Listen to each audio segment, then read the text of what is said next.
ایک صحابی آئے، یا رسول اللہ میرا پڑوسی ہے، اس کی کھجور ایسے ٹیڑھی ہو کر میرے گھر میں چند اس کی شاخیں ہیں، ان پہ پھل لگتا ہے، وہ جو ٹوٹ کے گرتا ہے میرے بچے اٹھا لیتے ہیں، ہم غریب ہیں، وہ بھاگا بھاگا آتا ان کے منہ سے کھجور نکال لیتا ہے، اس کو کہیں کہ بچوں پر اتنی زیادتی نہ کرے۔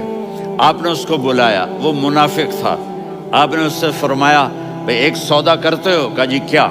کہا یہ کھجور مجھے دے دو اور اس کے بدلے جنت میں کھجور لے کے دوں گا۔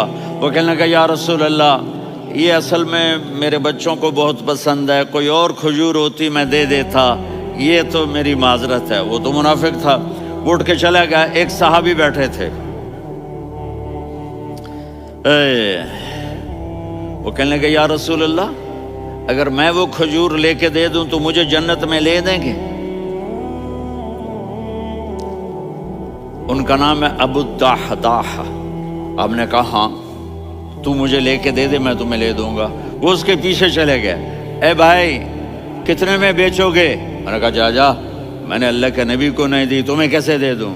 کہا اچھا بھائی منہ سے بول کتنے لینے ہیں؟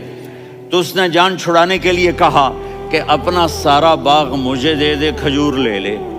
باغ میں 600 کھجوریں اور یہ کھجور کسی اور کو دینی ہے۔ تو کہتا ہے پکے ہو، پھرو گے تو نہیں؟ کہا میں پاگل ہوں، میں پھروں گا؟ مجھے 600 کھجوروں کا باغ مل رہا ہے۔ انہوں نے کہا ڈن، کھجور میری باغ تیرا۔ وہ بھاگے بھاگے آئے، یا رسول اللہ میں نے سودا کر لیا۔ کہا کیسے کیا؟ کہا سارا باغ دے کے کھجور لے لی۔ آپ نے کہا پھر میرا سودا بھی بدل گیا۔ کم من عذق رداح ودار فیاح لأبی الدحداح فی الجنہ۔ میرے ساتھی میں اپنی آنکھوں سے دیکھ رہا ہوں کہ اللہ نے تیرے لیے جنت میں ایک گھر نہیں محل بنا دیے سینکڑوں، اور ایک باغ نہیں ہزاروں باغ تیرے لیے تیار کر دیے۔